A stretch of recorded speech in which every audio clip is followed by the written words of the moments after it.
The orphan was humiliated in the snowy square until a giant cowboy stopped it.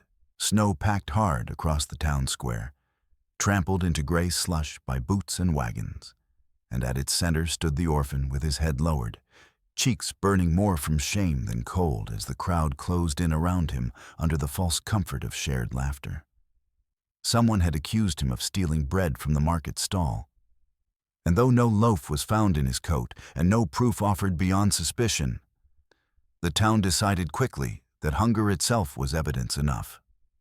Voices rose, sharp and careless, calling him useless, calling him a mouth that did not earn its place, and when he tried to explain that he had only asked for the stale ends thrown away at dusk, his words were swallowed by the noise. Snow clung to his boots and soaked the hem of his trousers as someone pushed him backward, and when he stumbled to one knee, the laughter grew louder, feeding on the ease of humiliating a child who had no one to stand beside him. Shop windows glowed with warmth behind the crowd, Christmas ribbons still hanging from posts, yet no door opened and no hand reached out. For it was simpler to agree with the many than to risk becoming the one. The orphan's hands shook as he tried to rise, his fingers numb, his eyes stinging, and the square felt suddenly vast and empty. Despite the bodies pressed close, a place where belonging was measured by usefulness and mercy had been crowded out by convenience. Someone shouted that he should be run off before winter finished what hunger had started, and the words landed with a finality that frightened even those who spoke them, because once said aloud, they demanded agreement. From the edge of the square, unnoticed at first, the giant cowboy watched in silence, his height setting him apart, his broad shoulders dusted with snow, his presence steady as a fence post sunk deep into frozen ground. He had come into town for supplies and heard the noise before he saw its cause, and now he took in the scene without haste. The child ringed by boots, the way the crowd leaned inward, the absence of proof offered as certainty. And something hardened in his chest, not anger, but resolve. The orphan lifted his eyes once, searching for a face that did not sneer, and though he did not yet see the man standing there, the moment stretched thin with the knowledge that this humiliation, left unanswered, would decide more than where he stood in the snow. It would decide who the town allowed itself to be. The laughter swelled again, and the orphan braced himself for the next shove, unaware that the balance of the square was about to change. From the edge of the square, the giant cowboy remained still, letting the noise settle into patterns the way a river shows its current to anyone patient enough to watch. And he noted how the accusation moved from mouth to mouth without gaining truth, only volume. How the men nearest the boy avoided meeting his eyes while speaking loudest, and how the women held their baskets tighter as if shame might brush against them. He saw the orphan try to stand straight despite the crowd's closeness, saw the way the boy's shoulders squared in a quiet attempt at dignity, and recognized the familiar posture of someone who had learned to endure rather than resist. The cowboy shifted his weight and took a single step forward, not yet entering the ring, because he understood that intervention born too fast often turned into spectacle, and what the boy needed first was a witness willing to name what was happening. He listened as a merchant claimed losses without naming amounts, as another voice suggested punishment without evidence, and as laughter smoothed over doubt like snow over footprints. And in that listening, he felt the decision settle fully. This was not about bread, but about permission, about whether a crowd could decide a child's worth by convenience. When the boy was shoved again and the sound of his knee striking ice cut through the noise, the cowboy's jaw tightened. Not with fury, but with clarity, and he moved closer, close enough now that the front row felt his shadow fall across the slush. He did not speak yet, only looked, his gaze traveling from face to face, pausing where eyes dropped and lingering where bravado tried to stand. And the crowd's rhythm faltered as people realized they were being seen rather than echoed. The orphan felt the shift before he understood it. the pressure easing a fraction, and he lifted his head to find the towering figure just beyond the ring. Hat low, coat heavy with snow, eyes steady and unreadable. The cowboy asked a single question into the space between them. Who had seen the boy take bread? And when no hand rose and no name followed, the quiet that answered carried more weight than the shouting before it. He asked again, slower, giving time for truth to appear. And when it did not, he nodded once, acknowledging the absence as an answer in itself. The first witness had been named by action rather than words, and the square felt suddenly less certain of itself, as if the ground beneath the boots had begun to remember what fairness felt like. And the orphan, still kneeling, understood that someone had finally chosen to see him before deciding his fate. The rescue unfolded with a simplicity that cut through the noise. As the giant cowboy stepped fully into the ring of boots and slush, placing his body between the orphan and the crowd without raising his voice or his hands. And the effect was immediate. The laughter thinning as people adjusted to the fact that someone larger than their certainty had arrived. He helped the boy to his feet first, not pulling but steadying, waiting until the child stood on his own before turning back to the square. And when he spoke, it was only to state what everyone already knew, but had refused to say. That no proof had been offered, no witness named, and no right claimed beyond convenience. A merchant protested, insisting the boy was trouble, and the cowboy answered that trouble did not prove guilt, then asked the crowd whether humiliation was the justice they taught their children, a question that landed harder than any accusation. Snow fell into the sudden quiet as the orphan stood beside the man, smaller but no longer alone, and when someone reached out as if to shove the boy again, the cowboy's presence made the gesture stop mid-air. Not through threat, but through the certainty that consequences would follow. He told the crowd to step back, and they did, one pace at a time, boots scraping as the circle widened and air returned to the boy's lungs. The cowboy bent slightly and asked the orphan if he was hurt, listening to the answer before doing anything else. And when the boy said his knee ached, the man nodded and said they would see to it somewhere warm.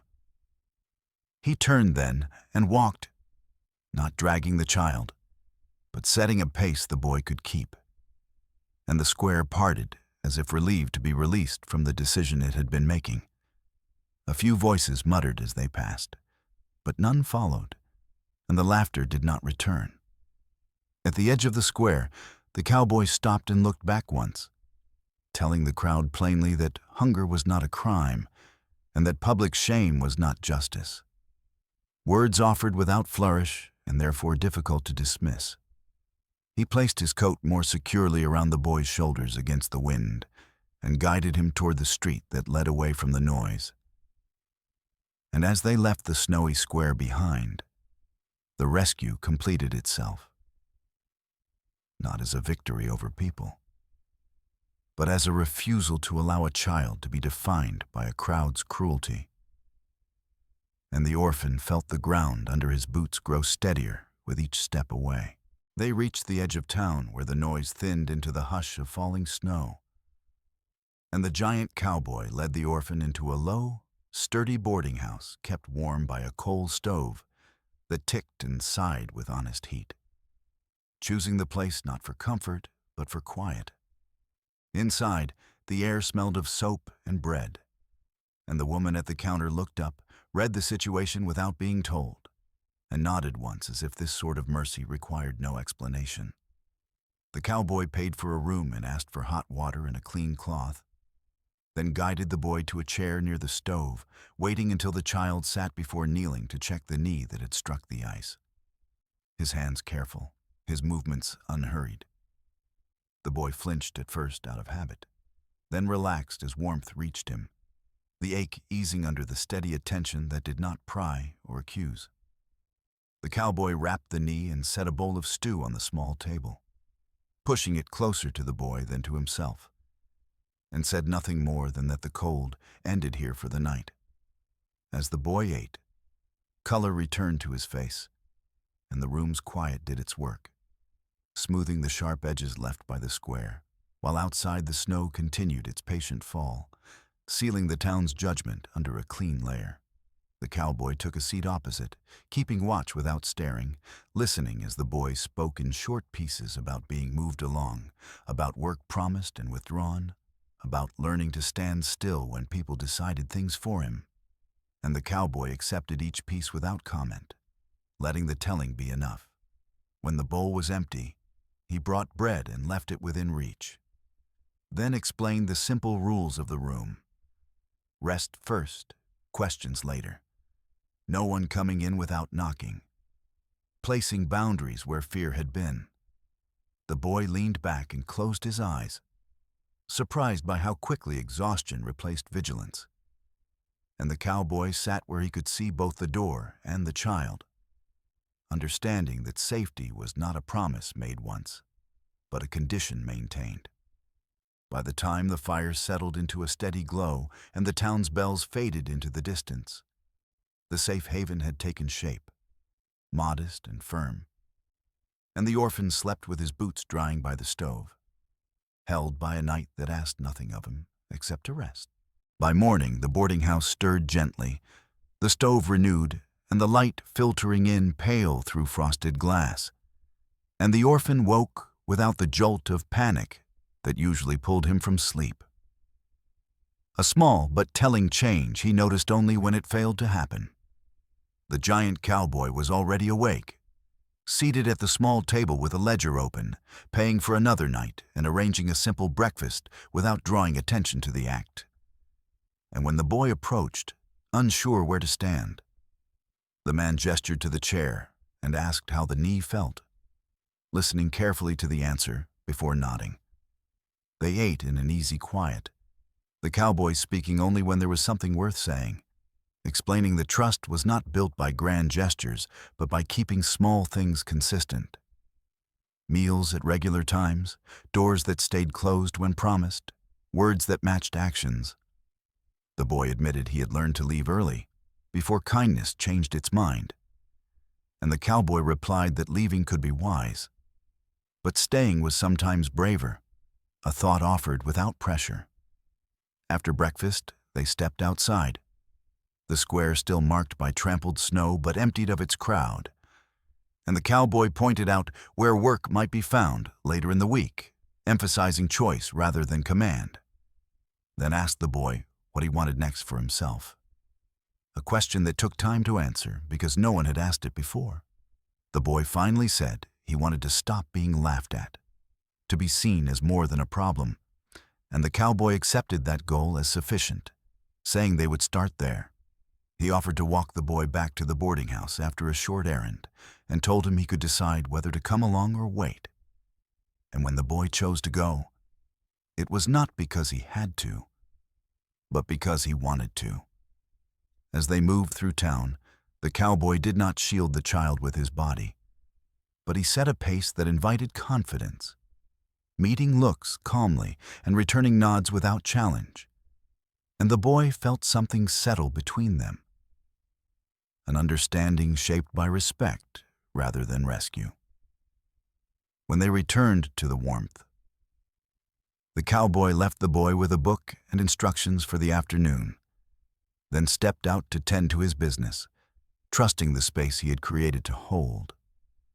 And the boy realized that trust had begun to flow both ways, built on the quiet certainty that he was allowed to stay, speak, and choose, without needing to disappear to deserve it.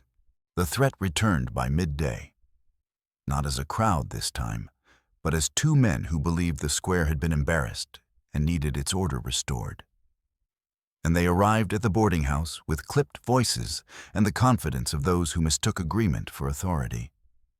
The orphan heard them first from the hallway, the familiar edge in their tone tightening his chest.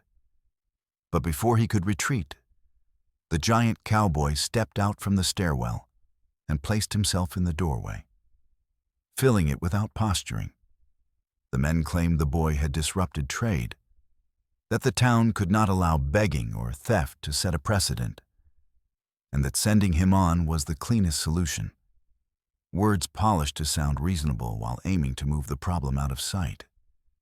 The cowboy asked them to name a witness and a charge, giving them time to answer. And when they could offer neither, he said plainly that humiliation was not law, and convenience was not justice. One man bristled and hinted at consequences, glancing toward the street as if allies might appear. But the cowboy remained still and stated that any further action would be taken in daylight before the constable and the boarding house owner, whose nod from behind the counter confirmed she would stand as witness. The orphan watched, heart pounding, as the men recalculated, their certainty thinning under the weight of names and places they could not control. They warned that the town would remember, then turned away, their boots loud on the steps as if noise could reclaim what resolve had lost. When the door closed, the cowboy did not soften the moment with reassurance, telling the boy instead that pressure often returned when it sensed weakness, and that the answer would remain the same: clarity, witnesses, and patience. He asked the boy what he wanted to do if they came again, and when the boy said he wanted to stand without being laughed at, the cowboy nodded and said that was possible when truth was kept close and fear was shared. Outside, the snow eased and the street settled back into its ordinary sounds. But the line had been drawn again, clearer this time, and the orphan felt the difference between being targeted and being defended, understanding that the danger was real, yet manageable, when met early and together. That evening, as the light faded and the boarding house quieted into a cautious calm, the orphan sat by the window, watching the last flakes drift down, feeling the old pull to disappear before trouble decided his worth again. And he told the giant cowboy that leaving might make things easier, that towns always found a way to push boys like him back onto the road. The man listened without interrupting, then said that ease often arrived at the expense of dignity, and that running now would teach the square the wrong lesson, that laughter worked if it was loud enough. The boy admitted he was tired of being the reason doors closed, tired of feeling smaller every time eyes followed him. And the cowboy answered that fear shrank people only when it was carried alone, explaining that staying meant accepting the discomfort of being seen while refusing to accept humiliation. The boy wrestled with that truth, knowing how often staying had ended badly, yet recognizing that this time felt different because someone stood beside him rather than over him. The man spoke of his own past in careful terms, saying he had learned that intervention did not end when the crowd scattered. It continued in the quiet hours when doubt returned, and that courage was measured by consistency more than confrontation. Silence settled between them, heavy but honest. And the boy felt the conflict ease, not because the danger vanished, but because a choice had been named clearly. When he finally said he would stay and face the town in daylight if needed, the decision felt less like defiance and more like relief, a refusal to let fear decide his direction. The cowboy nodded once and added that if consequences came, they would meet them with witnesses and truth, not bravado, and that no one would force the boy to stand alone again. As the lamp burned low and the boarding house creaked into sleep, the orphan lay back and allowed himself to rest, understanding that belonging was not promised, but it was possible here, earned not by silence or obedience, but by the shared resolve to meet the world without surrendering dignity. The courage required the next morning did not ask for strength of fist or voice, but for the willingness to stand where truth would be tested. And the giant cowboy told the orphan he would take him back through the square in daylight, not to provoke the town, but to remove the power of secrecy that humiliation relied upon. The boy's stomach tightened at the thought, memories of laughter and shoves rising fast. Yet the man explained that hiding kept the lie alive, while walking openly invited witnesses, and he promised to keep the pace steady and the choice intact, adding that they could turn back at any moment without shame. Together, they stepped into the street, the snow crisp beneath their boots, and as they moved, heads turned and whispers followed. But the cowboy neither hurried nor stared, setting a rhythm that made room for breath. In the square, they stopped near the stall where the accusation had begun, and the cowboy asked the merchant to speak plainly before anyone else did, naming what he had seen and what he had not, a request that gathered attention without heat. The merchant faltered, admitted no theft had been witnessed, and the quiet that followed carried the weight of correction, drawing others closer who had avoided the boy's eyes the day before. The cowboy then spoke to the crowd, stating that hunger was not a crime and that public shaming of a child was harm, not order. Words delivered calmly enough that they could not be dismissed as bluster. The boy stood beside him, heart racing, resisting the urge to shrink.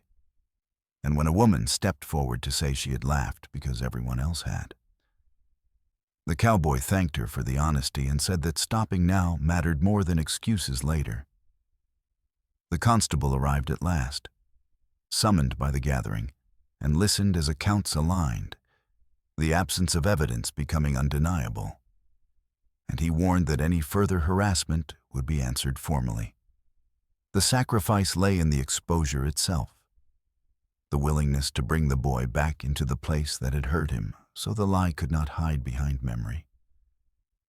And when the cowboy asked the boy if he wished to say anything, he shook his head, choosing presence over speech, a courage that needed no words. As they left the square together, the crowd parted without jeers. Some faces softened by recognition, others by discomfort. And the boy felt the ground steady beneath him, understanding that dignity reclaimed publicly had a different strength than safety found in hiding. The cost had been fear-faced and comfort surrendered, but the gain was a line drawn in daylight that the town could not easily cross again. Justice settled not as punishment, but as correction, taking shape through small, visible changes that made it harder for cruelty to hide. And by midday the square had gathered again, this time without laughter, as the constable addressed the town plainly and named what had occurred the day before. A child humiliated without proof, a crowd carried by convenience rather than truth. He stated the standard clearly, that accusations required witnesses, that public shaming was not a tool of order, and that any further harassment would be answered formally. Words that shifted responsibility back onto individuals instead of allowing it to dissolve into the many. The merchant nodded stiffly and apologized without drama, offering bread for the boy's work rather than as pity. And the boy accepted it with a quiet dignity that made the exchange feel complete rather than performative. Neighbors who had watched in silence the day before now stood nearer, some offering small acknowledgments, a scarf, a nod, a place to warm hands. Gestures that did not erase what had happened, but began to balance it. The giant cowboy remained just behind the boy's shoulder, present but not directing, allowing the union that formed to center on the child's standing rather than the man's strength. When the constable asked the boy where he would stay, the boy answered clearly, naming the boarding house, and the owner confirmed it without hesitation, placing a line under the matter that did not invite argument. Work was discussed next, practical and immediate, and a stall owner offered a few hours a week, sweeping and hauling, the terms spoken aloud so there would be no confusion, no leverage later. The boy agreed, feeling the unfamiliar steadiness of an arrangement made in daylight, and the crowd dispersed not with relief, but with the subdued understanding that the rules had been clarified.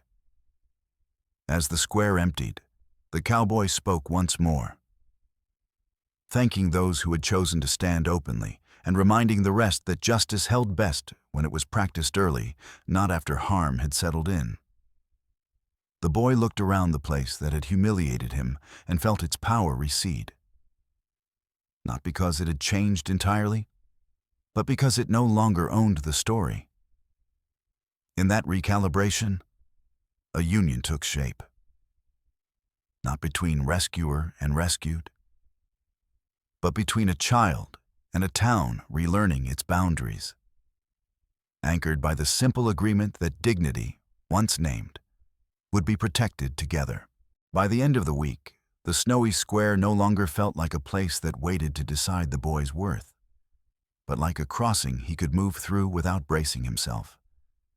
And that change settled quietly into his days as he swept stalls, carried crates, and returned each evening to the boarding house with cold, reddened hands and a steadiness he had not known before. The giant cowboy did not linger in town, coming and going as his work required. Yet his presence remained in the order that had been restored, in the way people spoke more carefully and checked themselves before turning hunger into judgment. The boy learned the rhythm of honest work and the relief of being paid plainly for it, not as charity, but as contribution. And the boarding house owner treated him as she did anyone who kept their word, firm when needed and fair without favor. Some faces in town remained distant, others softened with time, but none dared return to laughter at his expense. And that boundary allowed the boy to grow into himself without the constant weight of defense. On a clear afternoon, as the snow began to thin and sunlight caught the edges of roofs and stalls, the cowboy met the boy at the edge of the square and asked how he was doing, listening fully to the answer rather than filling the space with advice. The boy said he was learning where he fit, that fitting did not mean being invisible. And the cowboy nodded, reminding him that dignity was something a person practiced daily, not something granted once and kept forever. They walked a short way together. Speaking of practical things, the weather turning, work to be done, roads that would open again in spring. And when they parted, it was without ceremony, each knowing their roles had been played when they mattered most. The boy returned to his tasks with a sense of purpose that did not depend on approval, grounded in the knowledge that when the crowd had failed him, one person had refused to let it stand, and that refusal had taught others how to do better. As winter held its quiet watch over the town, the orphan's life took on a shape defined less by what had been taken from him and more by what had been restored, a simple, durable order built on fairness practiced in daylight. Peace did not arrive as a promise of ease, but as the freedom to stand upright where he was, knowing that dignity once reclaimed could be maintained by choosing it again and again, even when no one was watching. Sometimes justice begins when one voice interrupts the crowd. Thank you for staying with this winter story of courage and restraint. May you always choose to stand when silence would be easier.